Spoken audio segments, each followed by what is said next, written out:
mesdames et messieurs, bienvenue sur Canal Numérique Télévision, vous qui êtes branchés en train de suivre ce plateau spécial à qui nous allons aborder les engins de l'air avec Didier Kaninda qui est le communicateur de l'Union pour la démocratie et le progrès social UDPS en sigle.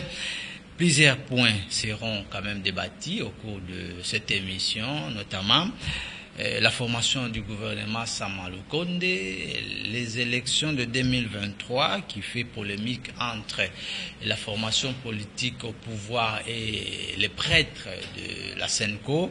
Nous allons également parler de la chute du FCC à qui aujourd'hui on constate une certaine fragilité, mais aussi la cacophonie qui règne aujourd'hui à la présidence de la République démocratique du Congo. Bienvenue, Monsieur Didier Kaninda, sur ce plateau spécial. Merci, mon frère Alfred. Merci pour l'invitation. Tu sais que c'est un plaisir de toujours parler du pays, parce que ce qui est beaucoup plus important aujourd'hui, c'est travailler pour les autres, pour la population, et pour nous, UDPS, comme tu as dit, communicateur, oui, mais aussi membre de l'UDPS depuis très longtemps. Nous prenons les changements, les peuples d'abord, c'est-à-dire voir tout ce qui se passe aujourd'hui, devenir autre chose. Nous avions vécu 18 ans de malheur et de souffrance, où les peuples congolais ne pouvaient pas se représenter dans le monde. On ne pouvait même plus parler du Congo. Et l'UDPS a commencé son combat depuis longtemps. Aujourd'hui, nous venons d'ailleurs de fêter nos 39 ans, parce que nous avions...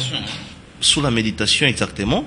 Mais nous avions pensé que il faut combattre pour ce changement. Très bien. Voilà. Monsieur Didier Kaninda, pour ceux qui vous connaissent, ok, mais il y a de ceux qui ne vous connaissent pas encore jusque-là. J'aimerais quand même vous donner cette occasion, vous avez cette caméra, de pouvoir un peu s'adresser aux nombreux téléspectateurs qui nous suivent à ce moment, qui est finalement Monsieur Didier Kaninda. Voilà, il est d'abord plus difficile de parler. Vous avez votre caméra là.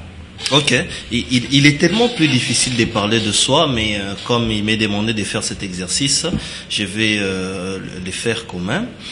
Didier Kaninda, il est congolais, un ancien journaliste, si on peut le dire comme ça, mais il faudrait rappeler que je suis toujours journaliste parce que c'est dans les sangs.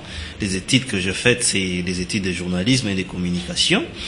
Mais s'il faut parler de ma petite histoire de la lutte, j'ai commencé avec la télévision en 2009, avec une émission qui parlait qui parlait et qui dénonçait toutes les antivaleurs, tous les antivaleurs. Donc tout ce qui était antivaleur, corruption, en 2009 à l'époque déjà, on condamnait ces choses et tout. Et après il y a eu un grand programme qu'on a commencé à RLTV à l'époque. Ce programme-là s'appelait Soutien à Etienne Tshisekedi.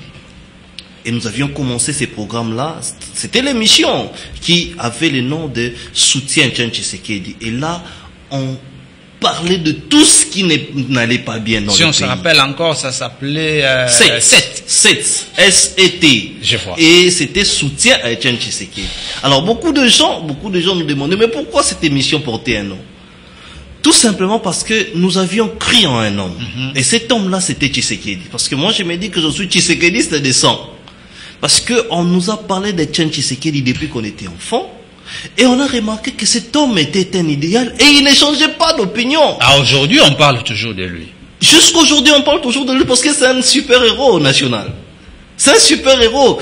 Aujourd'hui, ne vous étonnez pas. Aujourd'hui, si nous commençons les démarches pour ramener ou élever notre héros national en super-héros. Parce que cet homme-là nous a inculqué un courage. Vous voyez, en 2010, par exemple, vous parlez de la corruption qu'il y avait dans les systèmes Kabila. On vous frappe, on vous emprisonne parfois. Avec tous les risques. Tous les risques, parce qu'à l'époque, ce n'était pas comme maintenant. Hein. Vous parlez, vous finissez dehors, on vous prend. Hein. Vous parlez en mal de Kabila dehors, l'ANR de Calais vous prend. Et c'était comme ça, on a commencé cette lutte-là. Mais j'aimerais rappeler que j'étais déjà à l'UDPS. En tant que journaliste à l'époque. J'étais journaliste, j'ai fait des études journalistiques, de journalisme, et je suis licencié en communication et information. Mais j'étais déjà à l'UDPS. C'est comme ça qu'après un moment donné, les secrétaires général honoraires, notre président Alexis Moutanda, qui lui avait la responsabilité du parti d'abord en tant que secrétaire général. Après, il a été confié chez le président Tshisekedi, la commission électorale du parti, la CEP. Il m'a confié les missions UDPS où on parlait, c'était intitulé UDPS Bolingwa Congo. Derrière nous, il y avait les drapeaux de l'UDPS et on ne parlait que UDPS. Non seulement qu'on parlait que UDPS, mais on recevait que les candidats UDPS et les membres de l'UDPS. Et ce travail-là, nous l'avions fait à partir de 2011. Et pendant même la campagne électorale, je rappelle que j'étais le seul communicateur de l'UDPS. Vous vous rendez compte? Journaliste. J'ai parlé de l'UDPS. Pendant que les autres journalistes... Non, mais les autres là, ils étaient là-bas. Ils étaient derrière les pouvoirs. Les Apoipan, toutes ces personnes. Et imaginez, j'avais quel âge? C'est pourquoi, vous savez, je vais vous dire quelque chose. Plusieurs gens m'appellent aujourd'hui moutandiste, m'appellent moutandiste, même au parti. J'ai écouté quelques jeunes, s'il faut pas citer leur nom, ils disent que, on a moutandiste, on a. Pourquoi? Parce que nous avions cru en son leadership et à son sérieux.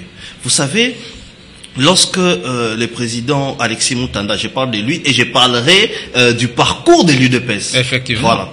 Lorsqu'il avait la charge, exactement, lorsqu'il avait la charge des élections du parti, il n'y avait pas de moyens. On avait des candidats qui n'avaient pas l'expérience des élections.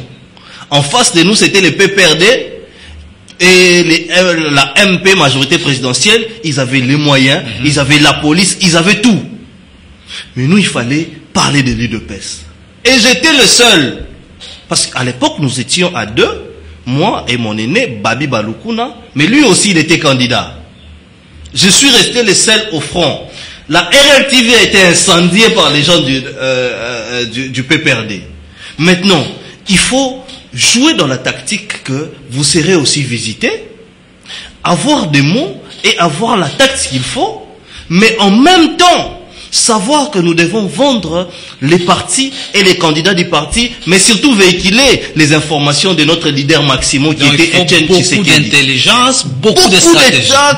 Beaucoup de stratégies. Je rappelle même un jour on a fait l'émission à Pigeon.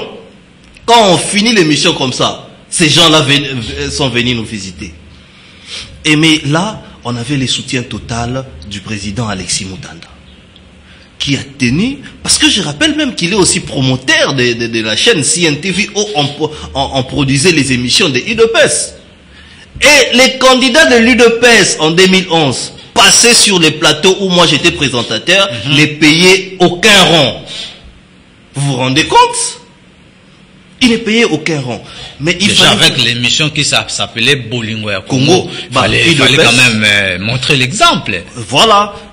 UDPS, où on recevait que les candidats UDPS et les informations du leader Maximo qui était le numéro 11 et notre président de la République qui a reçu les élections. Mais chose qui était grave, avec une seule émission, une seule chaîne de télévision, on a raflé le voix et on a gagné les élections. C'est même la question que je voulais poser. Comment était l'audience à cette époque-là? Mais c'était grave. C'était grave. Vous avez les numéros de téléphone qui commencent à sonner à partir de 7 heures. De 7 heures, on présentait 2 émissions par jour. C'était grave. C'est pourquoi je me dis aujourd'hui, les résultats de 2018, ce n'était que les résultats de 2011. Bateau Valobake Fayoulou a gagné les élections là. Mais parce qu'ils savent pas l'histoire. La famille Tshisekedi avait déjà gagné les élections et conservé cet électorat là. Parce que nous en 2011, lorsque le président Tshisekedi faisait la campagne, il ne donnait pas de l'argent. Alors, j'ai présenté l'émission et après, il fallait quand même quelques temps de silence parce que vous savez très bien quand Kabila a volé les élections et c'était maintenant nous qui étions poursuivis. On nous suivait partout. Alors, il fallait maintenant garder un silence. Et les vrais Tshisekedistes à l'époque ont gardé le silence sur base d'un mot d'ordre. Rappelez-vous, le leader Maximo nous avait dit « Bola la pongi yaba bébé ». Il savait ce qui s'est passé. Et vous ne le savez pas? Nous, on savait. Nous, on a demandé, mais il faut parler, il faut faire des pressions. Non. C'est le moment de garder silence. Voilà pourquoi on a gardé silence pendant tout ce temps. Et les combats ayant changé, pour ne parler que de cela, nous avions continué les combats dans les médias, ainsi qu'à CNTV, Baraka Télévision, en tant que journaliste, bien sûr, mais en tant qu'aussi membre de l'UDPS. Vous remarquerez bien que ma carrière a été vraiment émaillée d'un combat du changement. Très bien. Aujourd'hui, en 2000, voilà. Allez-y, je vais quand même. Vraiment rapidement. En 2018, on gagne les élections. Alors, on gagne les élections. Les donnes changent. Il faudrait maintenant améliorer les choses. Savoir qu'est-ce qu'il faut faire. C'est comme ça que je me suis dit, je suis allé voir les CG, l'actuel secrétaire général, Augustin Kabouya, un homme réceptible. Nous avions échangé et j'ai fait mes propositions. Et les partis ont opté que nous puissions orienter maintenant la communication et du président de la République et du parti autrement. C'est comme ça que je me voyais très mal, en connaissant l'éthique, la déontologie et autres, d'être en même temps à la présentation et d'être en même temps animateur et communicateur de l'UDPS. Surtout que le métier nous demande l'impartialité. Voilà, nous demande l'impartialité. Et cette impartialité-là ne pouvait pas être évidente du point de vue de ma conscience et du moral, de la morale. Et donc, il fallait maintenant travailler pour les partis. Nous sommes en train de travailler pour les partis. Nous sommes en train de travailler fortement pour les partis. Moi, s'il faut parler de quelque chose de très important, les gens, je vous ai dit, les gens m'ont appelé moutandiste. Ces mêmes gens m'ont appelé kabouiste. Et même quelqu'un de Chabani ou quelqu'un de Kabound. Pourquoi? Parce que je reste attaché d'abord au parti. Donc vous avez été idéaux traité du parti. Mais oui, parce que pour la simple raison, c'est que l'IDP, c'est l'héritage que notre père Etienne Tshisekedi nous a laissé. Alors, peu importe nos disputes, peu importe nos problèmes, je pense que nous devons rester attachés au parti. Et lorsque quelqu'un a la responsabilité de gérer ses partis ou a une portion de pouvoir, je pense que moi, en tant que membre de l'UDPS, je dois l'encourager et l'accompagner. C'est comme ça que j'accompagne Augustin Kabouya, les secrétaires généraux, j'accompagne les présidents Jean-Marc Kabound, qui sont au parti. Voilà un peu l'histoire. Très bien, Didier Kanda. Mais tout à l'heure, je vous ai suivi avec beaucoup d'attention. Vous avez évoqué qu'après échange ou après avoir analysé la communication de votre parti au pouvoir qui n'était pas assez acceptable à la population, vous vous êtes décidé de pouvoir mettre en place une équipe de communication pour parler du président de la République, de l'IDPS également. Là, il n'y a pas incompatibilité? Non, il y a pas incompatibilité. J'aimerais rappeler ici que c'était des réflexions et des propositions que moi personnellement j'ai fait. Ah, c'était juste des propositions. Exactement, que j'ai fait au secrétaire général, qui est Augustin Kabouya, et il a accepté cela. Mais lorsque vous avez une autorité et un chef, il sait quand est-ce qu'il mettra cela en œuvre. Okay. Mais ce qui est vrai, c'est qu'aujourd'hui, après 2 ans de pouvoir, nous avions été des prophètes politiques. Pourquoi? Parce que nous avions anticipé toutes ces choses. Vous voyez ce qui se passe à la présidence aujourd'hui. Vous voyez ce qui se passe aujourd'hui. On en parle. On en parle. Parce que je ne peux pas comprendre. Moi, je ne peux pas comprendre une présidence aujourd'hui sans l'œil du président Alexis Moutanda. Je ne peux pas comprendre. Pourquoi? Parce que cet homme, il est sage. Cet homme connaît l'UDPS. Le président Alexis Moutanda connaît l'UDPS. Et le président Alexis Moutanda connaît les médias. Il est patron des médias. De plusieurs médias. Chaîne de télévision, une radio, une agence de presse écrite. Et alors, qu'est-ce qui serait à la base de cette cacophonie? Non, mais c'est l'opportunisme, c'est de l'aventurisme. Nos amis qui sont à la présidence, ce sont des opportunistes, et c'est des gens qui crachent sur ces pouvoirs, au point où nous regrettons aujourd'hui. Mais nous pensons que comme les chefs de l'État à limoger ou à même demander la démission, à retirer sa confiance au gouvernement Ilunkamba, va retirer aussi la confiance à la présidence de la République. Parce que regarde ce qui se passe aujourd'hui à la présidence de la République. Vous remarquerez partout dans le soir, il y a des véhicules de la présidence de la République jusqu'aux heures tardives, jusqu'à minuit. C'est que formellement, ils sont là selon la loi, de faire circuler même les engins de la présidence de la République tard la nuit, sans qu'ils soient en mission. Mais à part l'interdiction, monsieur Alfred, vous savez, la politique, il faut être un homme discipliné, il faut être un homme d'État. Vous voyez, il faut être un homme d'État, il faut être un homme discipliné, il faut avoir un modèle. On ne peut pas vous voir avec les véhicules du travail à minuit à Capella. À 22h, partout sur les ruelles de Kinshasa, vous le voyez en train de festoyer tout le jour. Mais c'est quoi maintenant les résultats de leur travail à la présidence? C'est du fiasco. C'est vraiment du fiasco. Il faut retirer quelques exceptions des gens qui bossent et qui travaillent. C'est ce que je voulais dire. Voilà. Dans ça, l'exception ne manque jamais. Voilà. Il y a de ceux qui travaillent et qui se sont engagés. Exactement. Mais il y a de ceux-là qui sont à la présidence qui ne connaissent même pas l'histoire de l'huile de pince. C'est quoi, en fait, le recrutement était déjà au départ biaisé ou... Il y a un problème de sélection. Ça je sais pas. Ça je sais pas. Mais lorsque vous avez, alors qu'est-ce qu'il faut, lorsque vous avez la confiance du chef, qu'est-ce qu'il faut maintenant pour pallier à ces situations, à ce que je sais que les chefs de l'État, les chefs de l'État va remercier plusieurs. Oui, plusieurs seront mis dehors à la présidence de la République. Plusieurs seront mis dehors. Pourquoi? Parce que les cabinets du président de la République, on a parlé aujourd'hui des choses très importantes. Dossier 100 jours, ils étaient là. Vous voyez tous ces scandales qui ont été étalés aux médias. Mais ils étaient là sans pour autant voir. Alors que vous avez les moyens de l'État, vous avez le pouvoir confié par l'État, vous avez l'argent, vous êtes payé. Ils pouvaient arrêter cette hémorragie. Aujourd'hui, on a l'impression, comme si les chefs de l'État n'est pas aidé. Parce que les chefs de l'État, il n'a pas mille bras. Il est secondé par son cabinet qui est la présidence de la République. Je vous donne un exemple. Un exemple. Très rapidement alors. Un exemple très rapidement. Il y a un problème dans une entreprise de la Sokoda.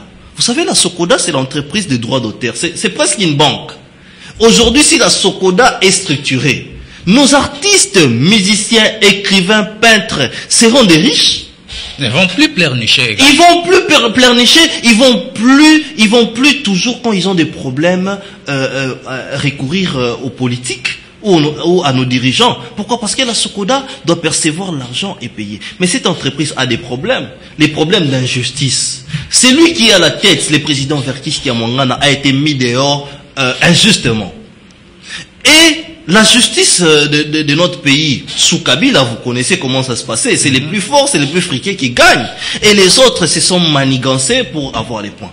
Et ces problèmes-là a été emmené chez les présidents de la République, sur la table du président de la République. Verkis Kiamwangana, tête à tête avec le président de la République. Ils ont échangé sur tous les points qui dérangeaient la Sokoda. Et sur son cas lui-même, il a été mis dehors alors qu'il a son mandat. Il a son mandat, vous voyez quelqu'un qui a son mandat, qui vous laisse l'intérim, qui laisse l'intérim à son adjoint pour aller prendre le soin. À son retour, il met fait un intérim, ce dernier ne veut plus partir. Vous vous rendez compte? Est-ce que c'est normal? Et le président de la République donne ce dossier à un de ses conseillers. Mais le conseiller part dormir jusqu'aujourd'hui, il n'y a pas eu de suite. Ni l'appel au président de la République, ni appeler Nyokalongo, ni appeler les gens qui sont intéressés. C'était un moment profitable parce que cette année, le président de la République, en tant que président de l'Union africaine, a lancé ses actions sur la culture également. Mais c'est ça les problèmes. Nos amis qui sont à la présidence, ils ne travaillent pas, ils sont en Capella. Mais oui, je vous dis, ils ne travaillent pas. Comment le président de la République peut vous confier un dossier? Mais vous prenez ces dossiers, je ne sais pas aujourd'hui si ces dossiers est jeté où. Voilà. C'est un exemple, mais il y a tant d'autres exemples. Moi, je suis enquêteur, j'ai l'aide d'enquête. Si je vous étale ici, c'est que les amis de la présidence font. Mais en tout cas, ils doivent être chassés et mis dehors. Très bien. Mais c'est Didier Kani, en tant que communicateur de l'Union pour la démocratie et le progrès social, selon l'actualité aujourd'hui, nous observons une certaine polémique entre la SENCO, l'UDPS, en rapport avec les élections de 2023 qui devaient être tenues selon le calendrier. D'abord, vous en tant que communicateur, quelle lecture faites-vous en rapport avec tout ce désagrément que nous observons ces derniers? Avant de répondre à votre question, je crois que même les gens étaient en train de suivre ce qu'on disait, se disaient que c'est grave. Je ne suis pas un opposant, mais je suis quelqu'un qui pense que nous devons conserver les valeurs de nos pères, notamment de notre père, notre leader, Etienne Tshisekedi Lumumba. On parle de la présidence aujourd'hui. Vous voyez la presse présidentielle ou la communication présidentielle aujourd'hui. Quand il y a une information, un communiqué, 2 jours avant, les gens savent. Nomination de Sam Malukonde. 2 jours avant, tout le monde sait que, on va nommer Sam Malukonde. Et vous savez ce qui s'est passé quoi? C'est que les gens qui sont autour du chef de l'État, en même temps quand ils quittent le siège du chef de l'État, ils sont à Capella. Ils peuvent raconter. Non, vous sillonnez beaucoup Capella. Non, mais moi je suis un enquêteur. Oui, je vous dis, un homme politique, il est en même temps partout. Mais on a su la nomination du Premier ministre, même son nom, 2 jours avant, sur les réseaux sociaux. Je ne sais pas si vous avez lu ça, vous ne pouvez pas me contredire. Et ce sont des choses qui ne se passent pas. Il y a les prestiges qu'il y a autour de ces postes présidentiels. Et ces prestiges-là n'existent plus. C'est pourquoi ces gens-là, la présidence, les cabinets du président, ces gens-là doivent être mis dehors. Faut pas bengana bango, mokonzia bengana bango. Il faut qu'ils soient dehors. Ils n'ont pas la carrure de travailler pour la nation. Pour paraphraser, j'ai un jour échangé avec les VPM Gilbert Kankonde. Nous avions longuement échangé. Au cours de notre échange, je lui ai dit, vous savez, Monsieur Fred, comme à l'époque il fallait avoir des armes et des biceps pour conserver les pouvoirs, aujourd'hui l'arme pour le pouvoir c'est la communication. Aujourd'hui l'arme pour le pouvoir c'est la communication. Vous communiquez mal, vous perdez le pouvoir. Vous communiquez bien, vous gagnez. Voilà pourquoi les jeux aujourd'hui, même dans des grandes démocraties, c'est la communication. Juste une petite erreur peut vous faire rater la présidence. Nous avons vu cela avec Ségolène Royal et Sarkozy. Nous avions vu cela pendant les débats des Hollande. Et j'en passe, des Macron et cette dame que j'oublie les noms. Alors il faut revêtir, il faut être les hommes d'État. De la même manière que le chef de l'État, je crois même que le chef de l'État a déjà retiré sa confiance. La question sur les élections de 2023, SENCO, en contradiction avec l'IDPS, à qui, à l'époque de Kabila, vous a quand même accompagné pour pouvoir battre les choses. Vous savez, qu'est-ce qu'il y a à la base de tout ça? Vous savez, cette question, elle est perplexe. Cette question est tellement perplexe qu'il faudrait éclairer l'opinion qui nous suit avec beaucoup de tact. Il ne faut pas oublier que la SENCO, le CLC, toutes ces organisations émanent de l'Église catholique.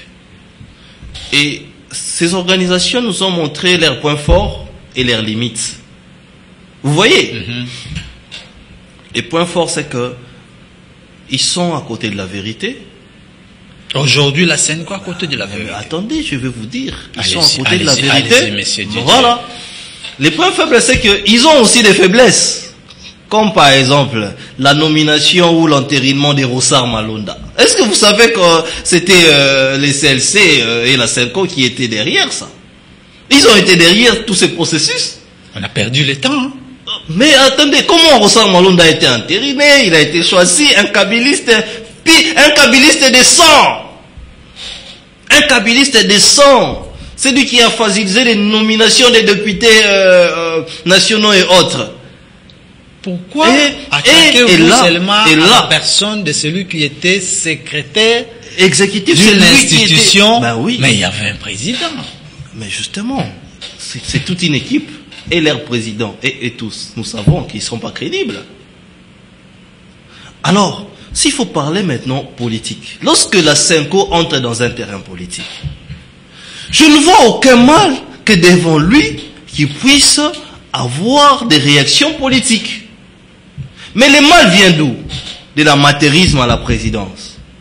Pourquoi? Parce que lorsque vous avez la communication de la présidence de la République, c'est la communication d'une institution. Pour vous, quand il y a cacophonie au niveau de la société civile, dans la politique, le nez, c'est là où il y a la communication qui ne marche pas. Non, mais c'est qui a mis l'huile dans les feux.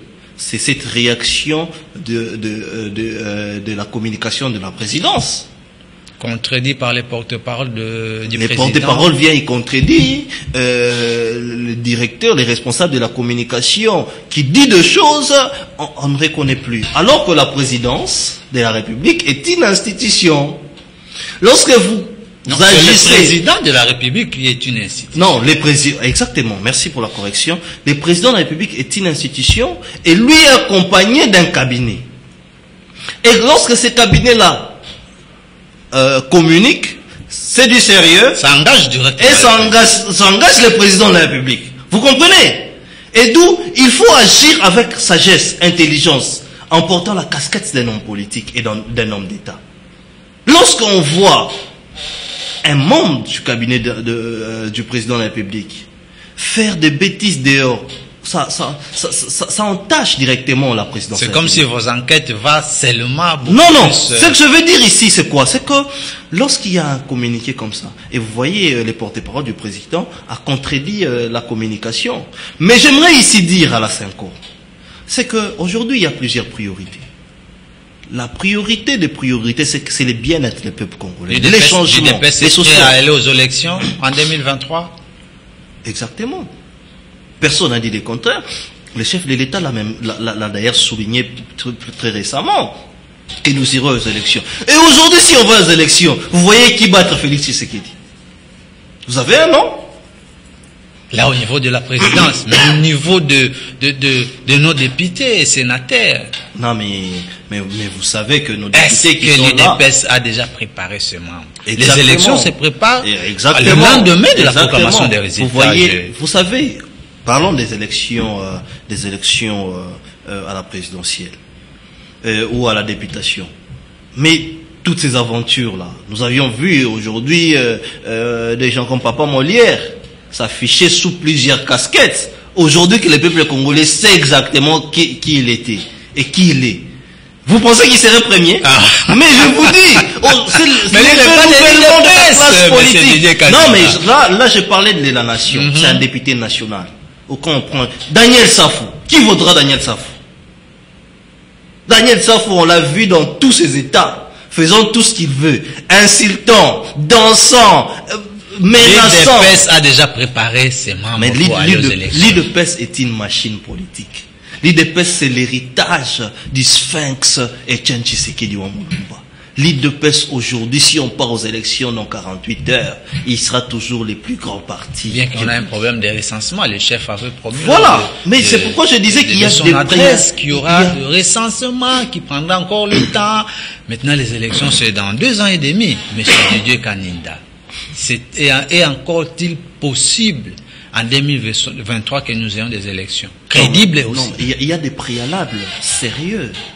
Il y a des préalables sérieux qu'il ne faut pas entacher dans ce système électoral, dans le processus électoral. Sinon, il y aura des mêmes problèmes que nous avions eus à l'époque, où on ne sait pas certifier qui a réellement gagné les élections, où il n'y a pas ceci, il n'y a pas cela. Notamment, il y a des problèmes de moyens. Il y a la Covid-19. Vous voyez, il y a ces problèmes de seuil. Aujourd'hui, si vous n'atteignez pas ces seuils... C'est comme ça que vos compagnons, par exemple, du FCC, disent que vous ne respectez pas le texte. Non. Chose que vous avez décriée hier. Non. Les FCC, il ne faut pas en parler parce qu'ils sont déjà... Ils sont plus. Face à la vérité, les mensonges disparaissent. Vous voyez comment les FCC a disparu face à la vérité. Mais Chadar est là. Non, mais Chadar est partant.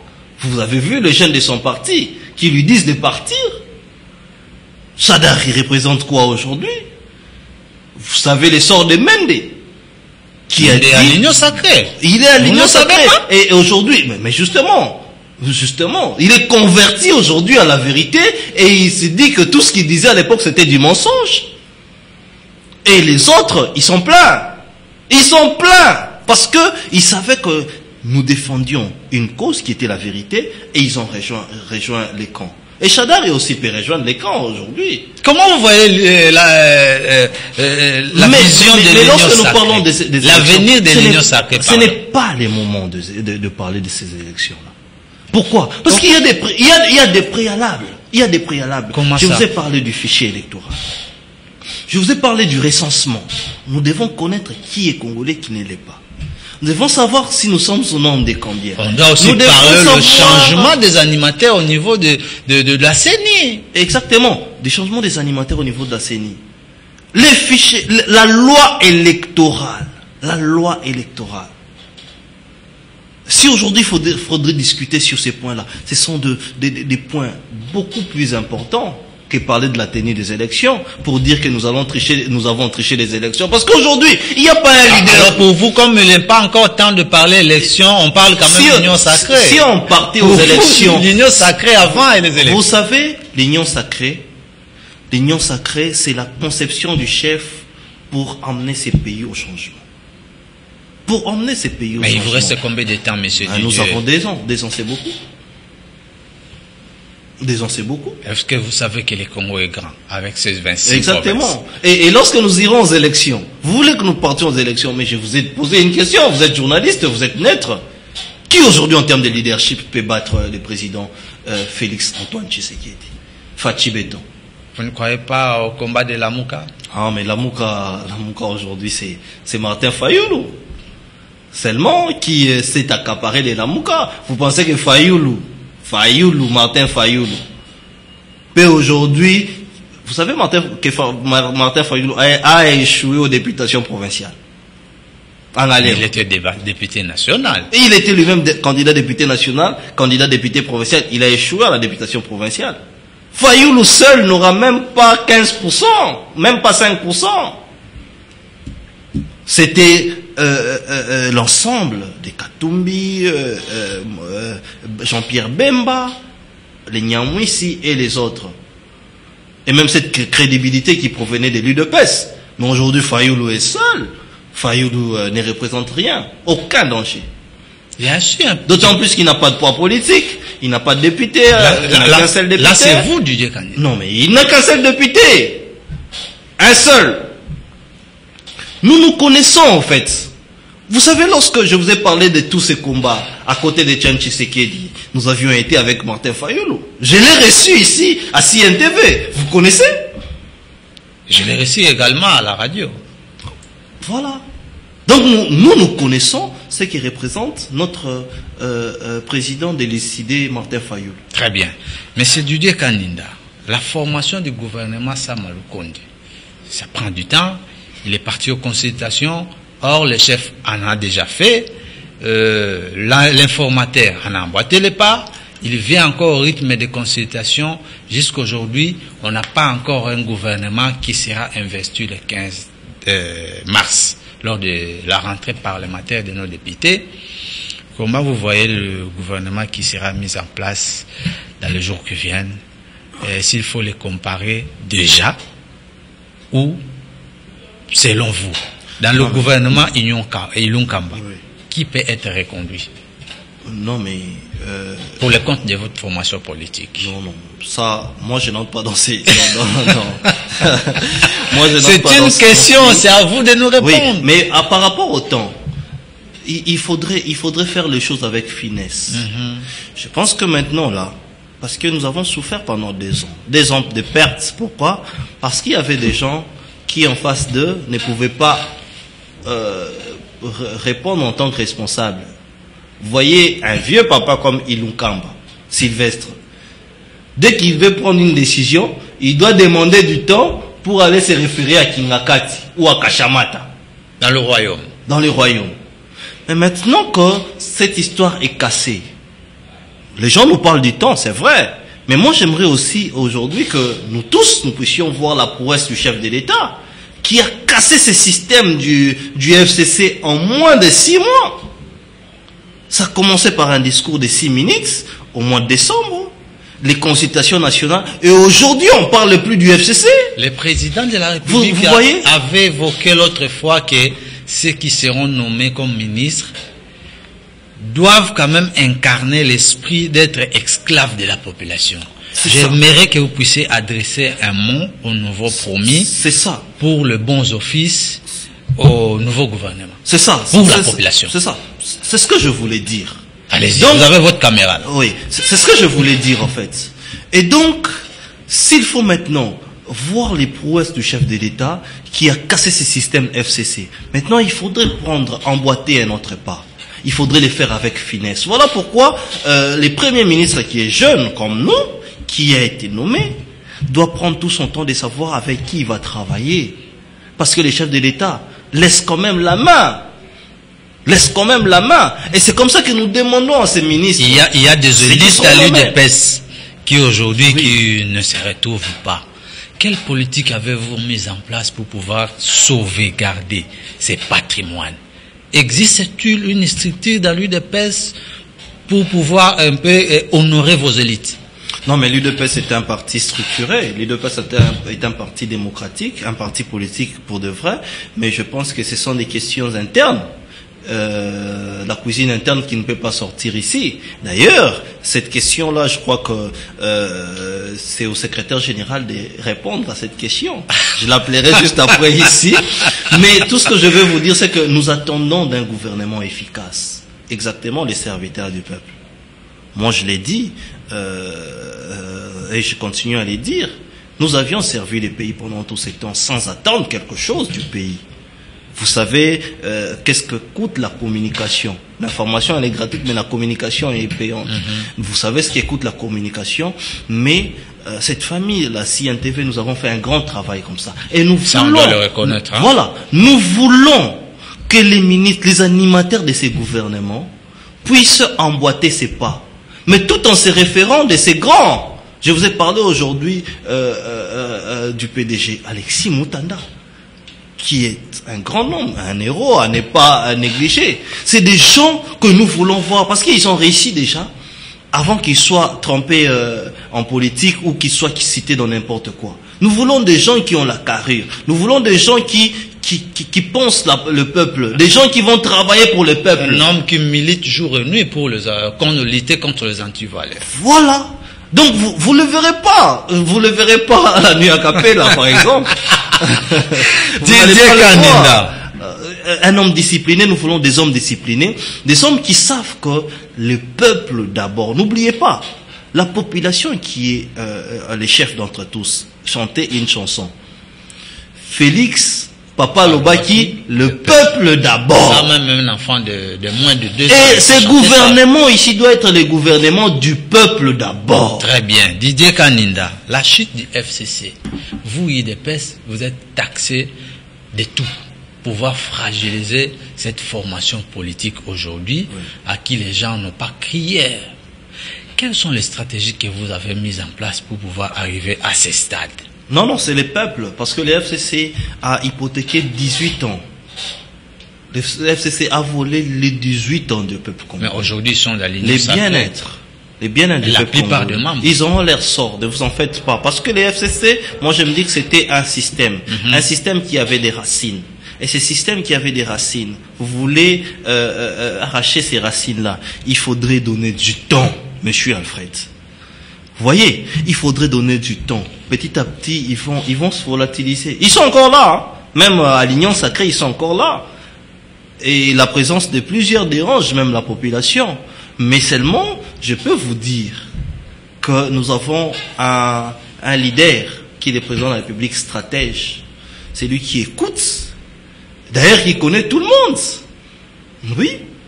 Nous avons un président qui connaît tout le monde et qui écoute les gens. À un moment donné, vous allez voir le son. Hier, vous avez réclamé être bloqué par vos partenaires, que le FCC par exemple, de ne pas pouvoir bien travailler pour la population. Oui. Aujourd'hui, vous aurez le contrôle du Parlement, le gouvernement, presque tout, la justice et consorts. On peut dire que les changements vont commencer bientôt. Pour vous, beaucoup de difficultés étaient de la part de notre population. Par où devons-nous commencer pour pouvoir soulager d'abord le peuple meurtri pendant autant d'années? Non, mais ce peuple mérite tellement mieux parce qu'il y a des priorités partout aujourd'hui. Vous savez, lorsque vous sillonnez dans la ville de Kinshasa, vous voyez des embouteillages, des immondices. Vous voyez, par exemple, là, je parle de la ville de Kinshasa. Seulement Kinshasa. Voilà. Mais il faudrait se dire que nous avons un grand travail. Les chefs de l'État doivent, ou les chefs du gouvernement doivent s'appuyer. Qui gère le pays au quotidien. Voilà, c'est lui qui a la politique de la nation, comme la Constitution l'a dit. Et c'est lui qui dirige la politique de la nation, les gouvernements. Alors, s'il faudrait parler d'un seul point, ça sera injuste. Nous n'avons pas d'électricité, nous n'avons pas de l'eau, les peuples congolais meurtris de tout ça. Et donc, ce sont des problèmes prioritaires. L'eau et l'électricité, ce sont des problèmes prioritaires. Parce que lorsque vous avez de l'eau et de l'électricité, vous pouvez travailler. Je vous donne un exemple. J'ai aussi une partie de l'entrepreneuriat. Donc, je suis aussi entrepreneur. Ah bon? Oui, je suis aussi entrepreneur.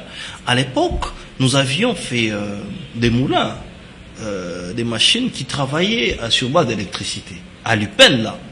Et on avait toute une petite entreprise, là, contenant beaucoup de moulins. Mais aujourd'hui, c'est pratiquement par terre. Pourquoi? Parce qu'il n'y a pas du courant, il n'y a pas de l'électricité. Ce n'est pas parce que ça a été mal géré. Non, il n'y a pas d'électricité. La SNEL ne vous donne pas d'électricité. Comment vous allez travailler? S'il n'y a pas d'eau, il n'y a pas du courant, de l'électricité, c'est impossible. Des routes. Parce qu'aujourd'hui, les sociales du peuple congolais, nous pouvons produire ici. Mais les distribuer dans l'ensemble de la République, ça pose problème. Il faut de routes. Vous voyez, tout ce sont des problèmes prioritaires. Voilà pourquoi nous demandons au gouvernement d'être apte et de travailler vraiment. Et je pense que ce travail sera accéléré parce que le chef de l'État, il sera à la commande de tout. Hier, le ministre de la Santé a réceptionné le vaccin qui va un peu aider la population congolaise pour lutter contre la Covid-19.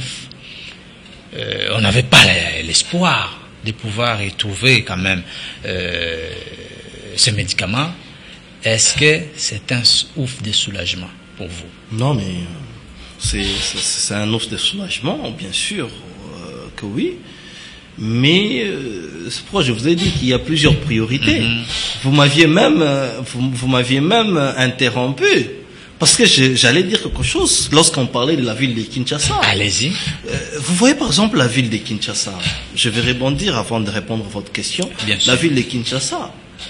Nous avons un problème. Le problème, c'est que ces gens du PPRD qui sont encore là, vous voyez, ça pue de partout. Aujourd'hui, la mégestion de Ngobila à Kinshasa. La mégestion de Ngobila. Quelqu'un qui vous donne l'impression qu'il veut pas travailler. Quelqu'un qui vous donne l'impression qu'il est venu encore détruire à la ville de Kinshasa. Nous devons encore en finir avec ces gens. Vous voyez l'Assemblée nationale, l'Assemblée provinciale de la ville de Kinshasa dirigée par Godin Poyi. Ils ne font rien. Comment ils ne voient pas tout ça? Comment ils font pas? Parce que c'est eux qui doivent contrôler l'action des Gentini Ngobila. Ngobila qui perçoit des taxes de partout. Mais le travail ne se fait pas. Toutes ces choses-là. C'est un travail à faire. C'est un travail de l'union sacrée. Nous devons continuer à mettre ces gens dehors. Alors s'il faut parler de la santé, moi je trouve que c'est un offre de soulagement, d'autant plus que c'est institutionnalisé. Mais nous observons d'abord. Parce qu'il faudrait se le dire que cette pandémie à coronavirus n'a pas eu beaucoup d'impact dans notre pays. Tout simplement parce que nous devrions d'abord privilégier nos propres recherches. Il ne faut pas négliger nos propres recherches. Il y a des Mouniangui et les autres qui ont apporté quelques recherches. Mais nous disons que si cela peut apporter quelque chose, c'est un offre de soulagement et nous ne pouvons qu'encourager les gens dans ces sens-là. Très bien. Donc, voilà. Didier Kaninda, nous sommes là, nous continuons notre émission. En attendant, au niveau de la régie, on va nous signaler, il nous reste combien de temps? Il nous reste 4 minutes pour pouvoir terminer. Quelles conclusions pouvons-nous tirer pour pouvoir améliorer la vie quotidienne de la population congolaise avec tout ce que nous avons évoqué ici, la formation du gouvernement, les élections et consorts? Non, mais je pense que nous devons avoir dans la conscience, nous qui sommes politiques et nous qui dirigeons les pays, que le peuple est au-dessus de tout. Et nous devons travailler d'abord pour le peuple. Et lorsque vous voyez quelqu'un qui émane des racines de l'UDPS, mais qui travaille pour son propre compte, ce n'est pas un vrai combattant.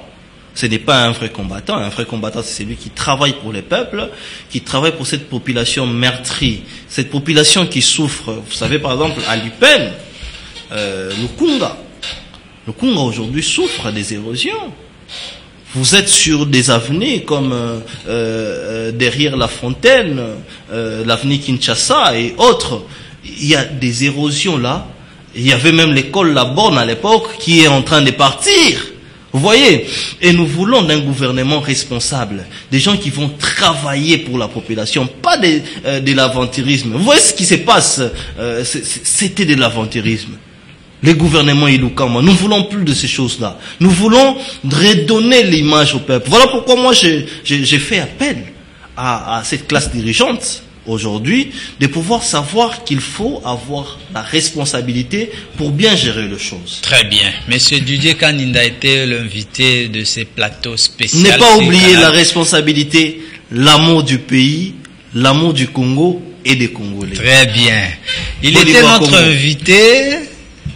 Aujourd'hui, sur Canal Numérique Télévision, c'est un plateau spécial pour pouvoir analyser sur les enjeux de l'ère. Mais je ne vais pas oublier l'actualité qui était aussi de 100 jours, mais le Congo a perdu l'un de grands pharmaciens à la personne du docteur Bantam Gompé. C'est lui qui est même géniteur du produit Manacovid. Un mot à cette élite qui nous a quittés. Oui, c'est une triste nouvelle et nous ne pouvons que... C'est une grande perte. C'est une grande perte et nous souhaitons de sincères condoléances d'abord à sa famille qui est touchée et cette grande perte pour la nation. Alors nous ne pouvons que nous incliner face à cet grand homme. Ça n'est fini pour aujourd'hui sur Canal Numérique Télévision. Je vous le disais tout à l'heure que j'avais réussi pour vous, monsieur Didier Kaninda, qui est le communicateur de l'Union pour la démocratie et le progrès social. Il nous a brossé tout ce qui était comme actualité évoquée tout au long de cette émission. Retrouvez-nous sur Canal Numérique Télévision et toutes sortes de plateformes de téléchargement. Mais sinon, quant à moi, je vous remercie de nous avoir prêté attention à cette émission et restez branchés sur Canal Numérique Télévision.